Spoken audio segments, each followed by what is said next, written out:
ಮೋದಿಯವರು ಮತ್ತು ಟ್ರಂಪ್ ಇಬ್ಬರು ಬಹಳ ಸ್ನೇಹಿತರಾಗಿದ್ದಿದ್ರೆ ಫೋನ್ ಮೇಲೆ ಅವ್ರು ಹೇಳಬೇಕಾಗಿತ್ತು, ನಮ್ಮ ದೇಶದಲ್ಲಿ ಇರ್ತಕ್ಕಂಥ ಏನು ಮೈಗ್ರೇಟ್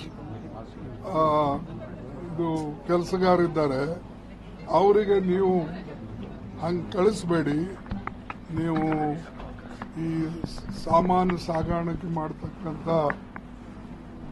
ಫ್ಲೈಟ್ನಲ್ಲಿ ಗೂಡ್ಸ್ ಫ್ಲೈಟ್ನಲ್ಲಿ ಕಳಿಸೋದಕ್ಕಿಂತಲೂ ನಮ್ಮ ಇಲ್ಲ ನಿಮ್ಮ ಸ್ವಂತ ಪ್ಯಾಸೆಂಜರ್ ಫ್ಲೈಟ್ನಲ್ಲಿ ಕಳಿಸಿ, ಇಲ್ಲ ಆದ್ರೆ ನಾವು ಕಳಿಸ್ತೇವೆ ಅವಾಗ ನೀವು ಕಳಿಸಿ, ಅಲ್ಲಿವರೆಗೆ ಇಟ್ಕೊಳ್ಳಿ ಅಂತ ಹೇಳಿಲ್ಲ. ಅಂದರೆ ನಿಮ್ಮ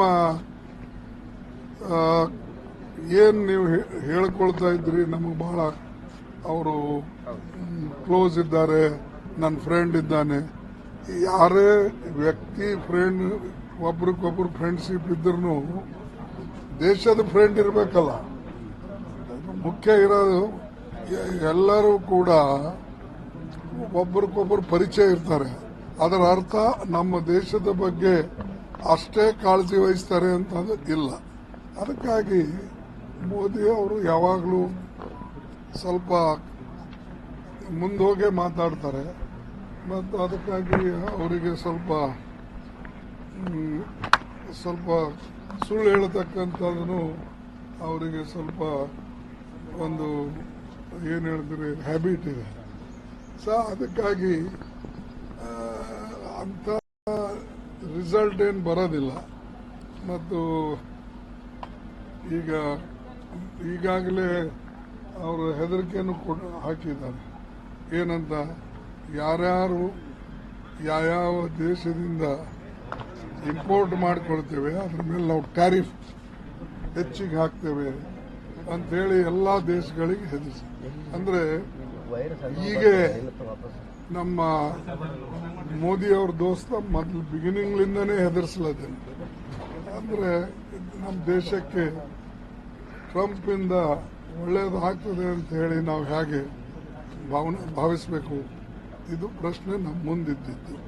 ಮತ್ತು ಅಟ್ಲೀಸ್ಟ್ ನಮ್ಮ ದೇಶದ ಬಗ್ಗೆ ಕಾಳಜಿ ತೋರಿಸಿ, ಈಗ ನಮ್ಮ ಇರ್ತಕ್ಕಂಥ ಜನ ಏನಲ್ಲಿದ್ದಾರೆ ಲಕ್ಷಾಂತರ ಜನ, ಅವರಿಗೆ ಸ್ವಲ್ಪ ಆಶ್ರಯ ಕೊಟ್ಟು ಸಹಾಯ ಮಾಡಿ ಆಮೇಲೆ ಇಂಥ ಮಾತಾಡಿದ್ರೆ ಒಂಥರ. ಆದರೆ ಅವರು ತನಗೇನು ಬೇಕು ಅದು ಹೇಳ್ತಾರೆ. ನಮ್ಮ ಇಂಜಿನಿಯರ್ಸು, ಡಾಕ್ಟರ್ಸು ಮತ್ತು ಕಂಪ್ಯೂಟರ್ ಹುಡುಗರು ಯಾವಾಗ ಬೇಕು ಅವ್ರಿಗೆ ತಗೊಳ್ಳೋದು ಮತ್ತು ಆಮೇಲೆ ಅವ್ರ ಮೇಲೆ ನಿರ್ಬಂಧ ಹಾಕೋದು. ಅದಕ್ಕಾಗಿ ಇದರಿಂದ ಏನು ಪ್ರಯೋಜನ. ಸರ್, ಈಗ ಕೆಪಿಸಿಸಿ ಅಧ್ಯಕ್ಷ ಒಡಿಶಾ ಆಗಿದೆ ಸರ್, ನಮ್ಮ ಕರ್ನಾಟಕದಲ್ಲಿ ಕೆಪಿಸಿಸಿ ಅಧ್ಯಕ್ಷ ಬದಲಾವಣೆ. ಒರಿಸ್ಸಾ ಬಂದಿದ್ದೀನಿ. ಬ್ಯಾಕ್ವರ್ಡ್ ಕ್ಲಾಸ್ ಅವರು ಅಧ್ಯಕ್ಷ ಮಾಡಿದ್ದೇವೆ.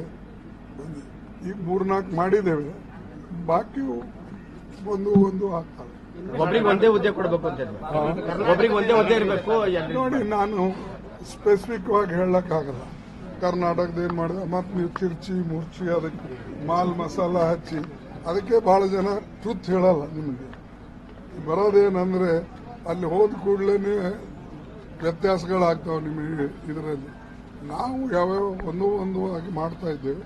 ಮತ್ತು ಇನ್ನೊಂದು 2-3 ದಿವಸದಲ್ಲಿ ಇನ್ನೊಂದು 2-3 ಸ್ಟೇಟ್ಗಳನ್ನು ಮಾಡ್ತೇವೆ. ಮತ್ತು ಕೆಲವು ಕಡೆ ಆಫೀಸ್ ಬೇರರ್ಸ್ ಏನು ಮಾಡಿಲ್ಲ, ಆ ಆಫೀಸ್ ಬೇರರ್ಸ್ ಮಾಡ್ತೇವೆ. ಮತ್ತು ಬೇರೆ ಬೇರೆ ಸೆಲ್ಲು, ಡಿಪಾರ್ಟ್ಮೆಂಟು ಯಾವ್ಯಾವ ಮಾಡಬೇಕು ಅದನ್ನು ಒಂದು 5-6-8 ದಿವಸ ಮಾಡಿ ಮುಗಿಸ್ತೇವೆ. ನನಗೆ ನಾನು AICC ಪ್ರೆಸಿಡೆಂಟ್ ಇದ್ದೀನಿ. ಏನು ದೊಡ್ಡ ಮಾತಾ? ಎಲ್ಲರೂ ಬರ್ತಾರೆ, ಭೇಟಿ ಆಗ್ತಾರೆ. ನಮ್ಮವರು ಕರ್ನಾಟಕದವರು ಸ್ವಲ್ಪ ಸಲಿಗೆ ಇರ್ತದೆ, ಸಹಜವಾಗಿ ಫೋನ್ ಮಾಡಿ ಕೂಡಲೇ ಅವರಿಗೆ ಅಪಾಯಿಂಟ್ಮೆಂಟ್ ಸಿಗ್ತದೆ, ಬಂದ್ಬಿಡ್ತಾರೆ. ನಾವು ಬ್ಯಾಡಲ್ಲಕ್ಕಾಗ್ತದೆ. ಇವಕ್ಕೆಲ್ಲ ನೀವು ಏನು ಇದು ಕಟ್ಟಬಾರ್ದು.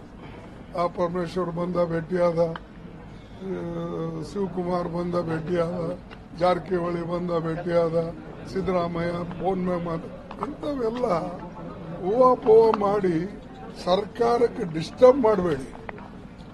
ನೀವು ಇವತ್ತು ಅಸ್ಥಿರಗೊಳಿಸ್ತಕ್ಕಂಥ ಹೆಚ್ಚಿನ ಮಾಧ್ಯಮದಿಂದನೇ ಗೊಂದಲ ಸೃಷ್ಟಿಯಾಗ್ತಾ ಇದೆ. ನಾವು ಹೇಳಬಾರ್ದು, ಹೇಳಿದ್ರೆ ಸಿಟ್ಟು ಬರ್ತದೆ ಅವರಿಗೆ. ಮಾಧ್ಯಮದಿಂದ ಹೆಚ್ಚಿನ ಗೊಂದಲ. ಈ ಗೊಂದಲದಲ್ಲಿ ಮುಖಂಡರು ಗೊಂದಲದಲ್ಲೇ ಬಿದ್ದಾರೆ.